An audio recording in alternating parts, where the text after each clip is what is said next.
छोटी चिड़िया और बारिश का सफर। एक सुंदर जंगल था जहां रंग बिरंगी चिड़िया रहती थीं। नीला तोता, लाल चिड़िया, पीला कबूतर और एक छोटी प्यारी चिड़िया जिसका नाम था मीमी। सभी चिड़ियां पेड़ों पर बने अपने अपने घोंसलों में खुशी खुशी रहती थीं।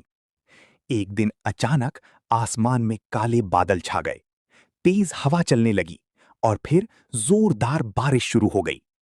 बचाओ, हमारा घर! तोता चिल्लाया। पानी सब कुछ बहा रहा है, कबूतर बोला। तेज हवा और बारिश की वजह से सभी घोंसले टूटकर बह गए।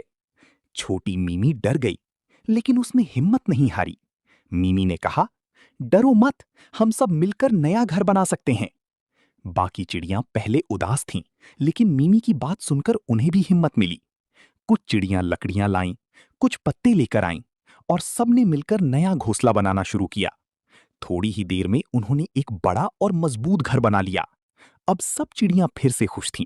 सभी ने मीमी को धन्यवाद दिया और कहा, तुम बहुत बहादुर हो। और इस तरह सबने मिलकर मुश्किल का सामना किया।